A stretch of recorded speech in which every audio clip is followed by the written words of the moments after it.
Hello friends, അപ്പോൾ നമ്മുടെ ഇന്നത്തെ സ്പെഷ്യൽ എന്ന് പറഞ്ഞാൽ ചിക്കൻ കറിയാണ്. അപ്പോൾ എല്ലാവരും ചെയ്യണ പോലെ ഞാനും ഒരു വെറൈറ്റി ചിക്കൻ കറി ഉണ്ടാക്കാനുള്ള പരിപാടിയാണ്.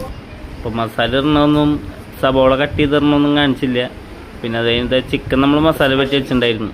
ചിക്കൻ മസാല വെച്ച് കഴിഞ്ഞ് പിന്നെ ഒരു തക്കാളി കട്ട് ചെയ്ത് റെഡിയാക്കി, അല്ല 2 തക്കാളി കട്ട് ചെയ്ത് റെഡിയാക്കിയിട്ടാണ്. അപ്പം അന്തപ്പം സെയിം തക്കാളി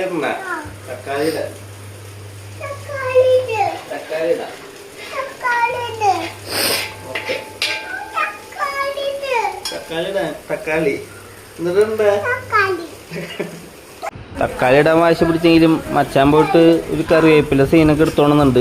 കറിവേപ്പില എടുത്തോണമെന്ന് ഭയങ്കര ഹെൽപ്പിങ് മെൻറ്റാലിറ്റി ആ കേസിലൊക്കെ. അത് കഴിഞ്ഞ് നമ്മൾ ഓരോരോ മസാലപ്പൊടികളൊക്കെ ആഡ് ചെയ്തു. ആദ്യം മല്ലിപ്പൊടി, അത് കഴിഞ്ഞിട്ട് പിന്നെ പെപ്പർ, പിന്നെ ലാസ്റ്റ് ഗരം മസാല, അതെല്ലാം ആഡ് ചെയ്ത് നല്ല രീതിയിൽ മിക്സ് ചെയ്ത് നല്ലോണം വഴറ്റിയെടുക്കണം കേട്ടോ. നല്ലോണം വഴറ്റി റെഡിയാക്കി. റാണിയാണ് എൻ്റെ ഹെൽപ്പർ. അപ്പോൾ റാണി കൂടി ഹെൽപ്പ് ചെയ്തിട്ടാണ് നമ്മൾ ഈ വീഡിയോ ചെയ്യണത്.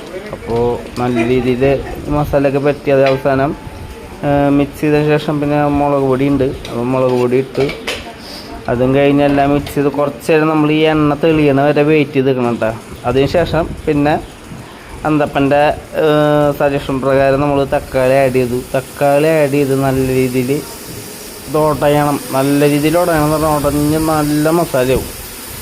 കണ്ട ഈ പരിവായി എണ്ണ തെളിഞ്ഞ് വരുമ്പോഴാണ് നമ്മൾ പിന്നെ ചിക്കൻ ആഡ് ചെയ്യേണ്ടത്.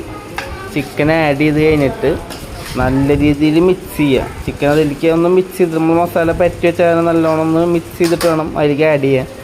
ആഡ് ചെയ്ത് നല്ല രീതിയിൽ മസാലയായിട്ടൊന്ന് നല്ലോണം വഴറ്റി റെഡിയാക്കിയിട്ട് ഒന്ന് അടച്ച് വെക്കുക. അടച്ച് വെക്കണം നമ്മൾ മൂടി വേറെ നല്ല ഉപയോഗിക്കണേ. നമ്മൾ നേരെ യൂസ് ചെയ്യണത് ഒരു വാഴയിലാണ്. വാഴയില കട്ട് ചെയ്ത് അതിൻ്റെ മേലേക്ക് വെച്ച് കറിവേപ്പിലേക്ക് ഇട്ട് സെറ്റ് ചെയ്ത് ഇനി ഇതേ വാഴയില വയ്ക്കുകയാണ്. വാഴയില വെച്ചതിന് ശേഷം ഒരു 10-20 മിനിറ്റ് അടച്ച് വയ്ക്കുക. എന്നിട്ട് അങ്ങോട്ട് തുറക്കുമ്പില്ലേ എൻ്റെ സാറേ ചിക്കൻ കറി വാ സുന്ദരം മനോഹരം.